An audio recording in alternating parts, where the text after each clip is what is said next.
Greetings, saints. This is Scripture Talk, where we teach Scripture, we teach about Scripture, and we teach using Scripture. In this episode, I want us to look at Bible translation. It is not a secret that our Bible translations are not the same. There are differences amongst our Bible translations. If you pick up two different Bible translations, you will find that there might be differences in how they render certain words and how they render certain verses in the Bible. So in this episode, I want us to look at 3 reasons why we have differences amongst our Bibles. Now, the first reason is translation philosophy. Translation philosophy is how translators wanted the reader to understand the text that they are translating. So they are taking the Hebrew and the Greek text and they are translating it in whatever language, and their interest is how do we want the reader to understand the text that we are translating. There is what we call formal equivalent. Formal equivalent is a literal style of translation that seeks to preserve a word-for-word reading of the original language. For an example, KJV is closer to formal equivalence, NASB is closer to formal equivalence. However, there is no word-for-word translation of the text. There is no word-for-word translation of the Hebrew and the Greek text in our translations. This is because it is difficult to translate ancient languages into a word-for-word phrase. So KJV, NASB, and others, they try to maintain and preserve a word-for-word reading of the original language. It is called a formal equivalent. So the reason why NIV might be different with KJV, it is because of translation philosophy. There is also what we call dynamic equivalent. Dynamic equivalent is a thought-for-thought translation. It bridges the gap between ancient languages and modern languages. This one is not on a quest to preserve a word for word, but it preserves a thought for thought. It highlights what the text says. So it gives you in the modern languages what the text said, what the ancient languages said.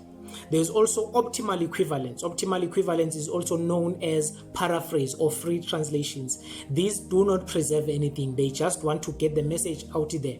And in most cases, these are not a translations, but they are a sermon. They are just, translators preaching a sermon through what they claim to be translating. For an example, the Amplified Version, the Good News, the Message Bible, these are just messages. These are just sermons of translators because they do not preserve anything. They are taking out the gist of the original text and they are giving us the message of what the text are saying.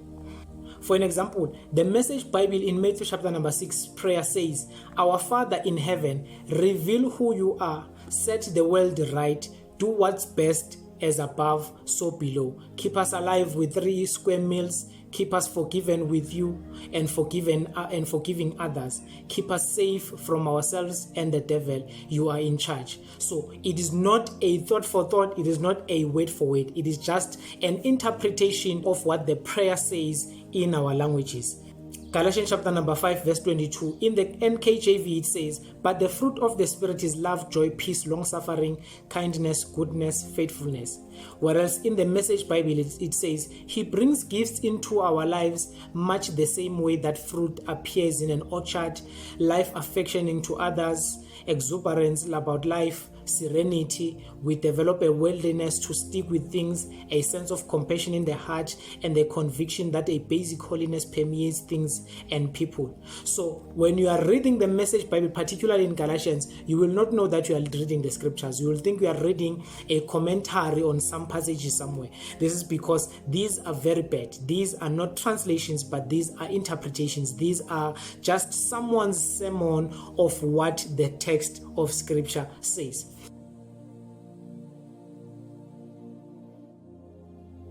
The second reason behind the difference that exists amongst our translations is the fact that language evolves. How we communicated back then, it is not how we communicate today. So scholars will then keep on translating the scriptures within the modern languages. in order to ensure that we do not lose the meaning of scripture even as language evolves. For an example, there are 4 Greek words for the word suffer in the New Testament. However, the KJV used the same word in different meaning and application of the word suffer. For an example, Matthew chapter number 16 verse 21, the Greek word there for suffer is pashko, to undergo a bad experience or to be afflicted. Now, the NASB reads as follows: from that time, Jesus began to show his disciple that he must go to Jerusalem and suffer many things from the elders and the chief priests and the scribes, and be killed and be raised up on the 3rd day again. The second word is anekomai. In Matthew chapter number 17, it reads as follows: and Jesus answered and said, you unbelieving and perverted generation, how long shall I be with you? How long shall I put up with you?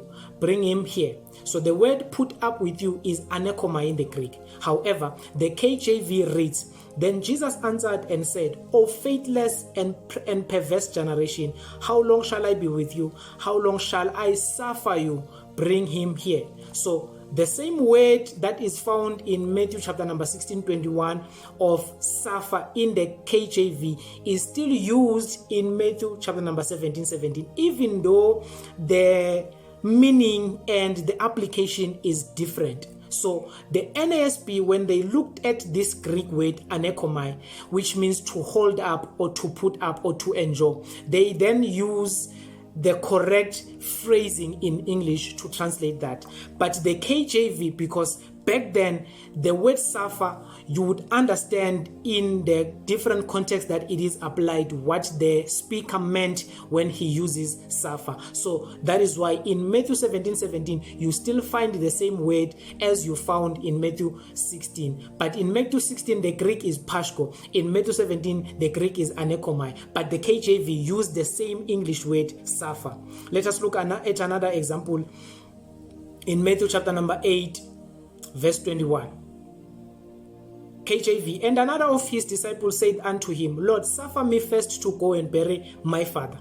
Now, the very same phrase again, suffer. But in this context, suffer is the Greek word epitrepo, which speaks of permitting or allowing something. So the context here speaks of allowing something. For an example, in the NSB it says, another of the disciples said to him, Lord, permit me to go first and bury my father. Whereas in the KJV it says, suffer me to go and bury my father. So it made sense back then, but it does not make sense today. That is why epitrepo is now translated as permit, allow me.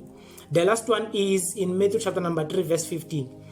The KJV says, Jesus answering said unto him, suffer it to be so now, for thus it becometh us to fulfill all righteousness. Then he suffered him. But in the Greek, it is not epitrepo, it is not anekoma, it is not pashko. It is afemi, which is to send away, to let go, or to let it be so. That is why other translation would say, Jesus answering said to him, permit it at this time, for in this way it is befitting for us to fulfill all righteousness. So he permitted him. He did not suffer him, but he permitted him. This is because the word afemi in the Greek, it speaks of letting it be so, sending it away or letting go. But in the 1611 KJV translation, they maintained the word suffer because back then it was normal to speak like that, not today. Today I cannot tell my mom, suffer me to go to the store. She will not understand what I mean by the phrase, but I need to speak the language of the day. So the second reason why there are differences in our translation, it is because language evolves. The only good translation of the Bible is the one that accurately reflects the original Hebrew and Greek, remaining faithful to them. New translations are necessary because language continues to change.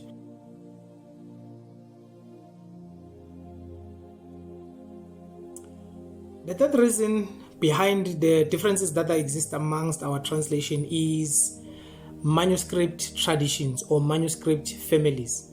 We have two major manuscript traditions or manuscript families where Bible translators translated from. We have the Alexandrian text type, we have the Byzantine text type. Now, depending on how you look at it, you may think that the Alexandrian text type omits certain verses, certain text, certain phrases, or the Byzantine text type adds certain words, certain text in verses. For an example, we have 1 John chapter number 5 verse number 7 that is not found in the Alexandrian manuscripts, but it is found in the Byzantine text type. That is why in the KJV you will find certain verses that you will not find in the NASB or NIV. This is because KJV was translating from largely the Byzantine text type or Byzantine family of manuscript, whereas the NASB, the NIV were translating from the Alexandrian text type or family of manuscript. Now, the Old Testament of the KJV is the Masoretic text, the Hebrew Masoretic text. So, during the Reformation era, almost all available Greek manuscripts of the New Testament were Byzantine in nature. Some scholars say there were 8, some scholars say there were 9. So they were all Byzantine in nature and in character.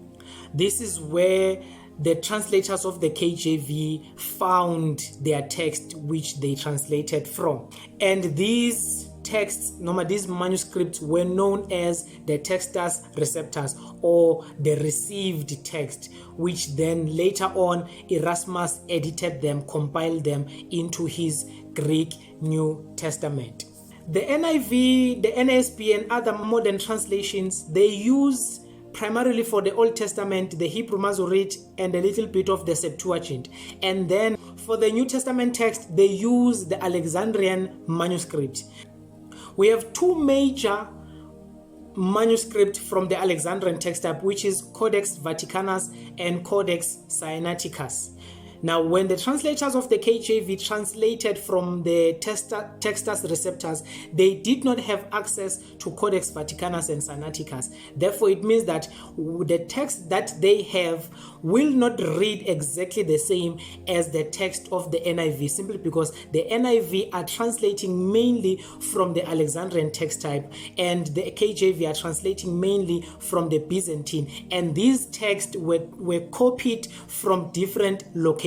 That is why in some instances you will think that the KJV is adding or the NIV is omitting certain text. This is because the translators translated from the text, manuscript that they had when they were translating. So the KJV is not evil for not using the Alexandrian text type. This is because they did not have access to the Alexandrian text type. The NIV and the NASB are not evil for not utilizing the Byzantine text type. They were using the manuscript that they had access to, manuscripts available to them at that particular time of translation. And in most cases, the KJV would accuse this modern translation of evil, of them wanting to do away with the deity of Jesus, whereas in some instances the Byzantine readings are lowering the deity of Christ, whereas these modern translations from the Alexandrian text types are heightening the deity of Christ. For an example, when you read John chapter number 1 verse number 18, in the KJV it says, "No man had seen God at any time, the only begotten Son," while in the ESV it says, "No one has seen God, the only God, and he has revealed him to us." So we see Uguti similarly, the KJV is found lacking in some instances, whereas in some instances the modern translations are found lacking. This is because they were utilizing manuscript available to them at that particular time. No one was evil, no one was trying to outdo the other. That is why you will notice Uguti, when you read the NIV or the NASB, the texts that are found in the Byzantine manuscripts that are not found in the Alexandrian manuscript, you will find them bracketed. They will tell you that these verses or these texts are not found in these manuscripts, but they are found in the Byzantine manuscript, because these were not evil, but they were translating based on the manuscripts that they had. So the differences that exist, number 3, exist because they were utilizing different manuscripts. However, the doctrines of Christianity are still the same. They are still preserved, even if you read only the KJV or read only the NASB. but I would encourage you to utilize all translations available at your disposal in order to get to the core message of the Bible. Thank you very much for tuning in. May God bless you.